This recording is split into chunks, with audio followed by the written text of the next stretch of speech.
नमस्कार साथियों, बीजी पाठशाला पर आप सभी का स्वागत है। आशा करता हूं कि आप सभी अच्छे होंगे और स्वस्थ होंगे। साथियों, मैं बजरंग गुप्ता आज के इस सेशन में मैं फिजिक्स के कार्य, ऊर्जा, शक्ति एवं गुरुत्वाकर्षण चैप्टर से टॉप 30 क्वेश्चन का ये प्रैक्टिस सेट लेकर के आया हूं। साथियों, ये सेशन आप सबों के लिए, आप सभी जिस किसी भी एग्जाम का तैयारी कर रहे हो, चाहे वो रेलवे हो, एसएससी हो, बैंकिंग का हो या कोई डिफेंस विभाग का, उन सभी के लिए बहुत ही यूजफुल है। साथियों, आप सभी जरूर हमारे इस सेशन को पूरा देखें। साथियों, चलते हैं हम अपना कंटेंट पे। उससे पहले साथियों, कुछ मोटिवेशनल लाइन है, उसे भी देख लेते हैं। साथियों, जब भी आप पढ़ाई करने बैठे तो ये सोचे कि ये आखिरी बार पढ़ रहा हूं, कल मेरा एग्जाम है। यकीनन साथियों, इस सोच के साथ आप अगर तैयारी करने के लिए बैठिएगा तो तैयारी करने में एक अलग ही मजा आएगा, एक अलग ही लेवल की तैयारी कर पाइएगा आप। बड़े एग्जाम आसानी से पास कर लेंगे। साथियों, जब भी आप पढ़ने के लिए बैठे तो ये सोचे कि हमारा एग्जाम हमारे सर पे है, जिससे कि आपका मन पढ़ाई में लगे। साथियों, चलते हैं हम अपना कंटेंट पे। साथियों, पहला क्वेश्चन है, चंद्रमा की गुरुत्वाकर्षण से पृथ्वी का गुरुत्वाकर्षण कितना गुना अधिक है? ऑप्शन ए है साथियों 3 गुना, ऑप्शन बी है साथियों 4 गुना, ऑप्शन सी है 6 गुना, ऑप्शन डी है 5 गुना। साथियों, इसका सही आंसर होगा ऑप्शन सी। चंद्रमा के गुरुत्वाकर्षण से पृथ्वी का गुरुत्वाकर्षण 6 गुना अधिक है। साथियों, नेक्स्ट क्वेश्चन है कि एक अश्व शक्ति लगभग कितने वाट के बराबर होते हैं? Option A 546 watt, option B 646 watt, option C 746 watt, option D 846 watt. साथियों, इसका सही आंसर होगा ऑप्शन सी। एक अश्व शक्ति यानी कि हॉर्स पावर, एक हॉर्स पावर बराबर होता है साथियों 746 वाट। साथियों, 1 किलो वाट बराबर होता है 3.6 गुना 10⁶ जूल। 1 मेगावाट बराबर होता है साथियों 10⁶ वाट के बराबर 1 मेगावाट होता है। वहीं 1 किलोवाट बराबर होता है साथियों 10⁻³ वाट। क्वेश्चन है साथियों, क्वेश्चन नंबर 3, निम्नलिखित में से किसे ऊर्जा का व्यापारिक मात्रक के रूप में प्रयोग करते हैं?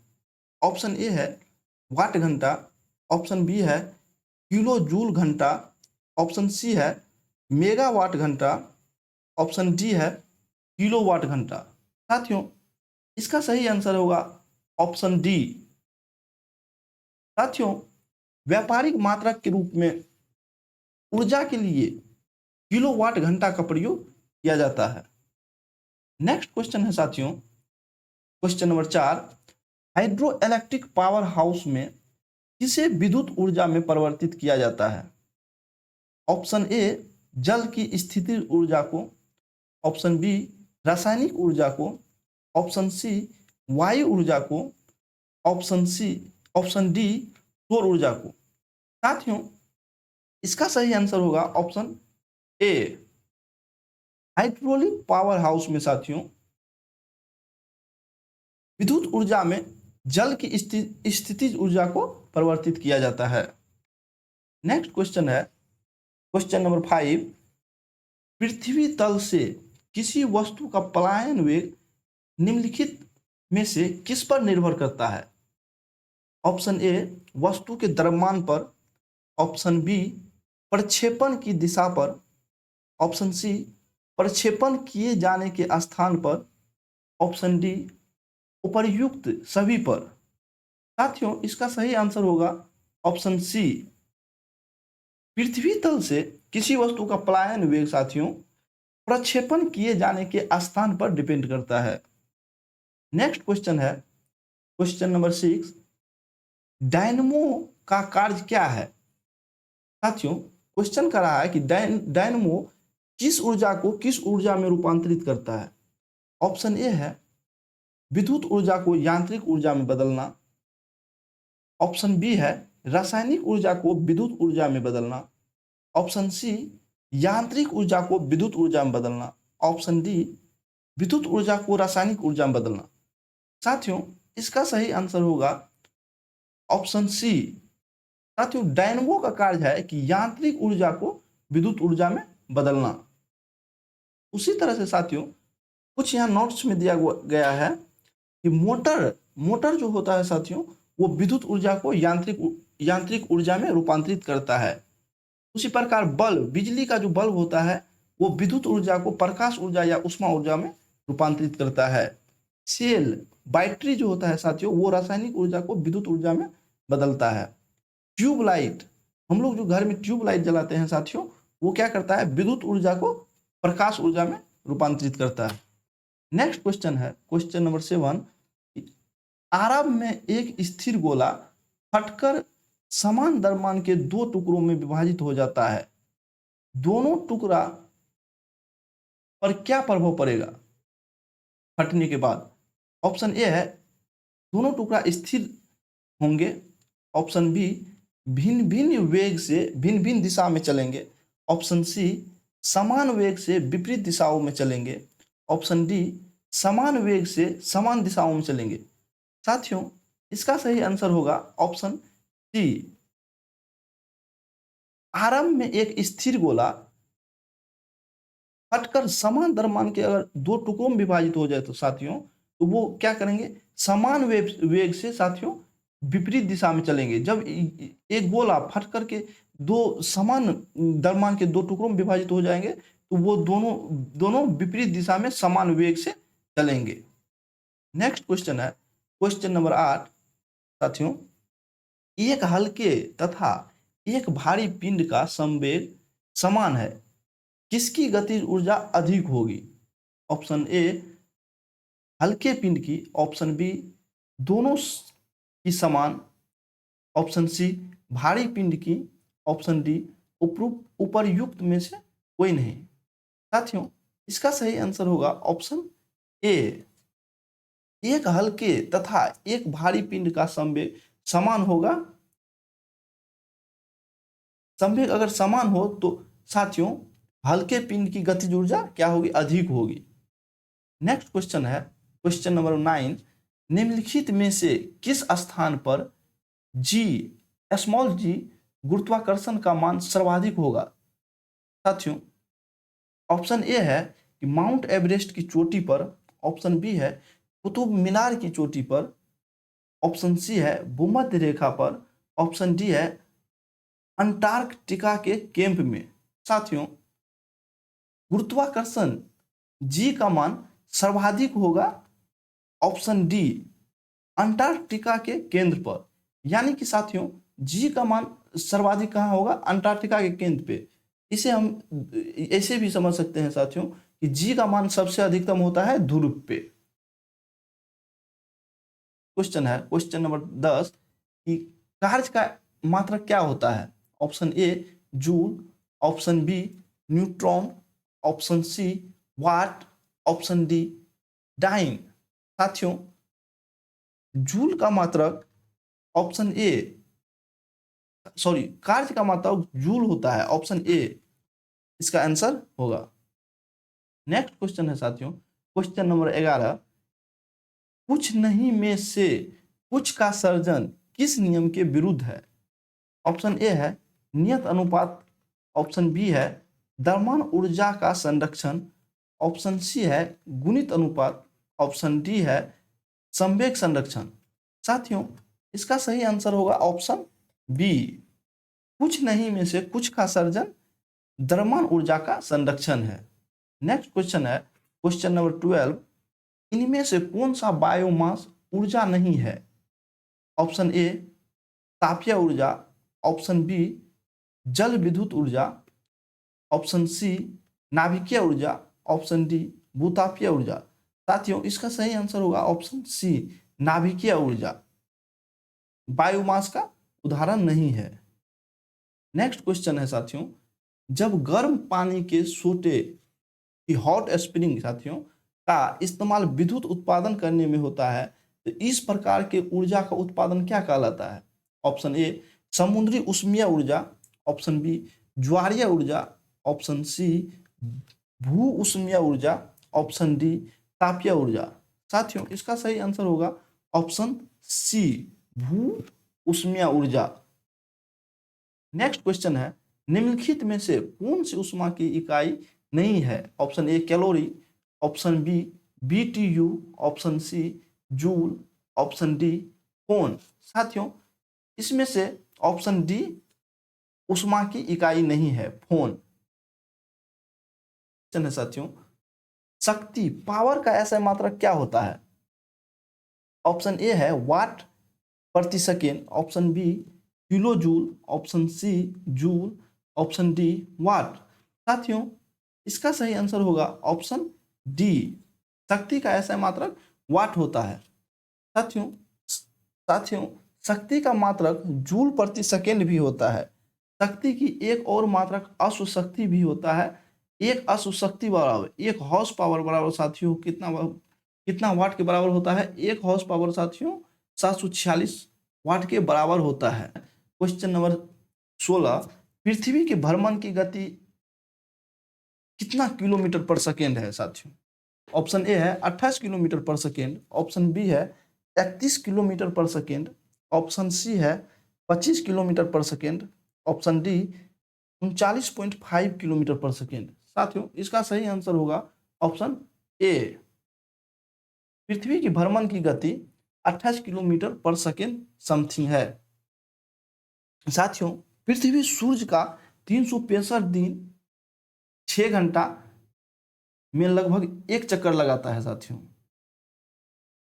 के आधार पर प्रत्येक 4 वर्षों पर लीप वर्ष 366 दिन का होता है, क्योंकि साथियों 6 घंटा जो एक्स्ट्रा लगता है साथियों एक ईयर में, तो वो 4 ईयर में 24 घंटा मतलब एक दिन के बराबर हो जाता है। 24 आवर जो होता है वो एक दिन के बराबर होता है, तो वही 365 एक दिन ये हो गया, तो साथियों कितना हो गया 366 दिन। इसलिए हर एक 4 साल में एक बार लीप ईयर आता है। साथियों फरवरी लीप ईयर में फरवरी का महीना 29 दिन का होता है, 29 दिन का होता है। नेक्स्ट क्वेश्चन है साथियों 17, 1 किलोग्राम पदार्थ के तुल्य ऊर्जा किस क्रम की होती है? Option A 10⁻21 joule, option B 10⁻17 joule, option C 10⁻16 joule, option D 10⁻14 joule. साथियों 1 किलोग्राम पदार्थ के तुल्य ऊर्जा 10⁻17 जूल के बराबर होता है। 1 जूल बराबर साथियों 10⁻7 अर्ग होता है। उसी प्रकार 1 किलोवाट घंटा बराबर 1000 वाट घंटा होता है। इसके बराबर साथियों 1000 वाट घंटा बराबर 3.6 गुना 10⁻6 जूल के बराबर होता है। ऊष्मा का ऐसा मात्रक जूल होता है। नेक्स्ट क्वेश्चन है क्वेश्चन नंबर 18, निम्नलिखित कण एक ही गतिज ऊर्जा के साथ चल रहे हैं, इनमें से सबसे अधिक संवेग किसका होगा? ऑप्शन ए इलेक्ट्रॉन का, ऑप्शन बी न्यूट्रॉन का, ऑप्शन सी प्रोटॉन का, ऑप्शन डी अल्फा कण का। साथियों इसका सही आंसर होगा ऑप्शन ए, इलेक्ट्रॉन का सबसे अधिक संवेग होगा। किसी वस्तु के द्रव्यमान तथा वेग के गुणनफल को उस वस्तु का संवेग कहते हैं। संवेग एक सदिश राशि है साथियों। संवेग दुगुना करने पर गतिज ऊर्जा क्या होता है, 4 गुनी हो जाती है। नेक्स्ट क्वेश्चन है साथियों, पृथ्वी पर किसी वस्तु का पलायन वेग चंद्रमा पर उस वस्तु के पलायन वेग से होगा। ऑप्शन ए बराबर, ऑप्शन बी कम, ऑप्शन सी अधिक, ऑप्शन डी इनमें से कोई नहीं। साथियों इसका सही आंसर होगा ऑप्शन सी अधिक। पृथ्वी पर साथियों किसी वस्तु का पलायन वेग चंद्रमा पर उस वस्तु के पलायन वेग से अधिक होगा। पलायन वेग वह न्यूनतम वेग होता है साथियों जिससे किसी पिंड को पृथ्वी की सतह से ऊपर की ओर फेंके जाने पर वह पृथ्वी के गुरुत्वीय क्षेत्र में फिर रिटर्न वापस नहीं आए। है साथियों क्वेश्चन नंबर 20, यदि किसी वस्तु का वेग दुगुना कर दिया जाए तो उसकी गतिज ऊर्जा क्या होगा। ऑप्शन ए है दुगुना, ऑप्शन बी है अपरिवर्तित रहेगा, ऑप्शन सी है 4 गुना, ऑप्शन डी है 1/4। साथियों इसका सही आंसर होगा ऑप्शन सी। यदि किसी वस्तु का वेग दुगुना कर दिया जाए तो उसका गतिज ऊर्जा क्या हो जाएगा साथियों, 4 गुनी हो जाएगी। क्योंकि साथियों कैनेटिक एनर्जी बराबर होता है साथियों 1/2 mv²। साथियों नॉर्मली तो ये होता है, लेकिन कह रहा है कि यदि किसी वस्तु का वेग दुगुना कर दिया जाए, अगर साथियों हम कैनेटिक एनर्जी बराबर 1/2 m, मास तो सेम है, पर क्या कहता है यहाँ कि वेग को दुगुना कर दिया था। अगर वेग को दुगुना कर दिया जाए तो साथियों 2v² हो जाएगा। तो कितना हो जाएगा 1/2 m 4v²। तो यहाँ साथियों से हम देखते हैं साथियों 4 को इधर ले आते हैं 1/2 mv²। तो ये तो हो गया साथियों कैनेटिक एनर्जी। पर क्या हो गया अगर हम वेग को दोगुना करते हैं साथियों तो इसका कैनेटिक एनर्जी पे क्या प्रभाव पड़ता है, वो 4 गुना हो जाता है। इसका सही आंसर हो जाएगा 4 गुना। नेक्स्ट क्वेश्चन है क्वेश्चन नंबर 21, यूरोप के किस प्रथम वैज्ञानिक ने खोज की कि पृथ्वी सूर्य के चक्कर लगाती है। ऑप्शन ए है कॉपरनिकस, ऑप्शन बी है केपलर, ऑप्शन सी है गैलीलियो, ऑप्शन डी है डार्विन। साथियों इसका सही आंसर होगा ऑप्शन ए। कॉपरनिकस ने सबसे पहले यह खोज किया कि पृथ्वी सूर्य के चक्कर लगाती है। नेक्स्ट क्वेश्चन है क्वेश्चन नंबर 22, यदि किसी गतिशील वस्तु का द्रव्यमान आधा कर दिया जाए, वह चाल दोगुनी कर दिया जाए तो उसकी गतिज ऊर्जा पे क्या प्रभाव पड़ेगा। ऑप्शन ए है दुगुनी हो जाएगी, ऑप्शन बी है 4 गुनी हो जाएगी, ऑप्शन सी है 8 गुनी हो जाएगी, ऑप्शन डी है अपरिवर्तित रहेगी। साथियों यहाँ कह रहा है क्वेश्चन में यदि किसी गतिशील वस्तु का द्रव्यमान आधा कर दिया जाए, कहने का मतलब है साथियों सबसे पहले हमें यहाँ कैनेटिक एनर्जी बराबर फॉर्मूला होता है 1/2 mv²। यहाँ कह रहा है साथियों कि यदि किसी गतिशील वस्तु का द्रव्यमान आधा कर दिया जाए, द्रव्यमान आधा करने का मतलब हो गया मास बटे 2 कर दिया जाए, तथा चाल को दुगुना कर दिया जाए, वेलोसिटी को साथियों क्या कर दिया जाए 2 गुना, 2p², 2 गुना कर दिया जाए, तो कह रहा है इसकी गतिज ऊर्जा पे क्या इसका प्रभाव पड़ेगा। तो साथियों अगर इसको हम सॉल्व करते हैं तो क्या है, इसको हम लिख सकते हैं 1/2 इंटू m/2 इंटू 4v²। ये दो से ये 4 गया, टू टाइम में, और इसे हम लिख सकते हैं 2 इंटू 1/2 mv²। तो ये क्या हो गया कैनेटिक एनर्जी साथियों 2 गुना हो गया, 2 इंटू कैनेटिक एनर्जी हमें प्राप्त हो गया। तो क्या प्रभाव पड़ेगा साथियों, अगर यदि किसी गतिशील वस्तु का द्रव्यमान को आधा कर दिया जाए तथा उसकी चाल को दुगुना कर दिया जाए तो उस पे क्या प्रभाव पड़ेगा, वो उसका गतिज ऊर्जा 2 गुना हो जाएगा। Option A.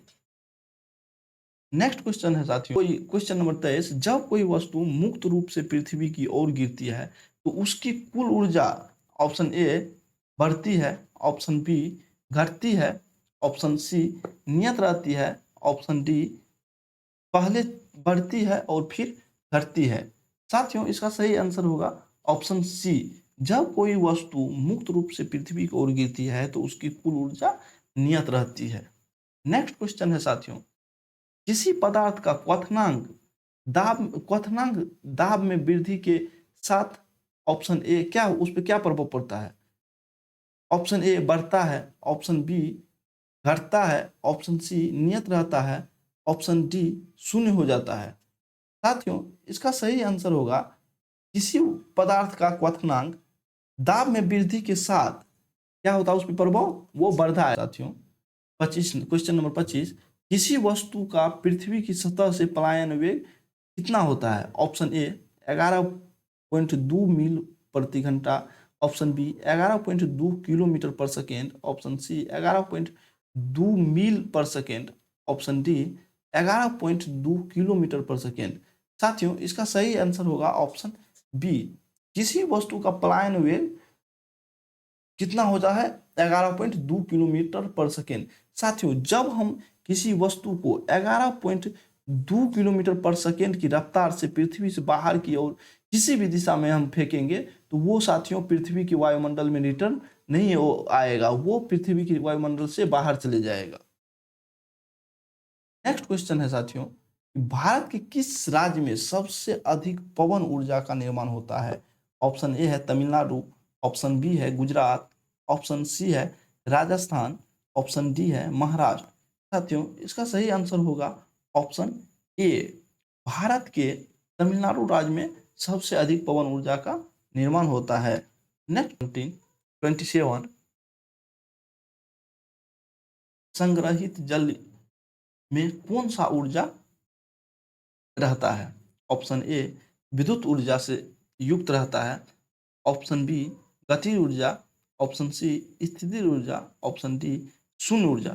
साथियों, बांध में संग्रहित जल में स्थितिज ऊर्जा संग्रहित रहता है। नेक्स्ट क्वेश्चन है साथियों, क्वेश्चन नंबर 28, ऊर्जा का एसआई मात्रक क्या है?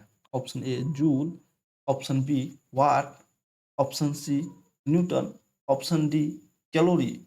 साथियों, इसका सही आंसर होगा ऑप्शन ए जूल, ऊर्जा का एसआई मात्रक क्या है? जूल है। नेक्स्ट क्वेश्चन है साथियों, यदि स्प्रिंग में धारा प्रवाहित की जाती है तो स्प्रिंग पे क्या प्रभाव पड़ता है? ऑप्शन ए वो संकुचित हो जाता है, ऑप्शन बी अपरिवर्तित रहती है, ऑप्शन सी पहले प्रसारित होगी फिर संकुचित होगी, ऑप्शन डी प्रसारित होगी। साथियों, इसका सही आंसर होगा ऑप्शन ए, यदि स्प्रिंग में धारा प्रवाहित की जाती है तो वो क्या होता है? वो संकुचित होती है।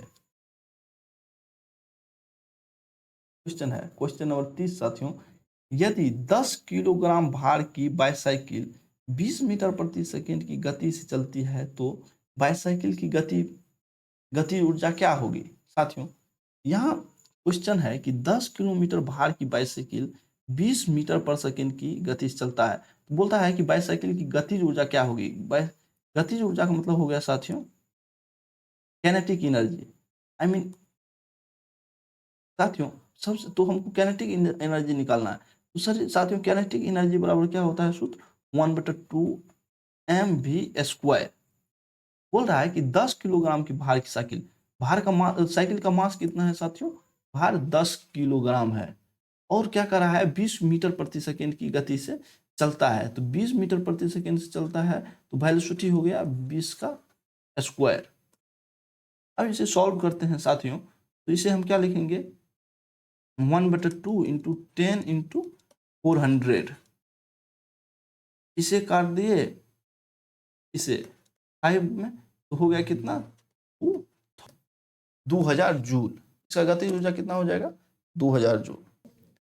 आज का ये सेशन फिजिक्स का 30 क्वेश्चन का आप सभी को कैसा लगा? आप सभी जरूर कमेंट करें, और हमारे वीडियो को अगर साथियों आप लोगों को मेरा वीडियो अच्छा लगा हो वीडियो को लाइक करें और अपने फ्रेंड से शेयर करें, ताकि साथियों वो भी इससे फायदा उठा सके। साथियों, प्लीज हमारे इस चैनल बीजी पाठशाला को सब्सक्राइब कर ले और बेल आइकन को प्रेस कर ले, जिससे कि आगे आने वाला वीडियो का हर एक वीडियो का अपडेट नोटिफिकेशन आप तक आसानी से पहुंच सके। थैंक यू साथियों, जय हिंद,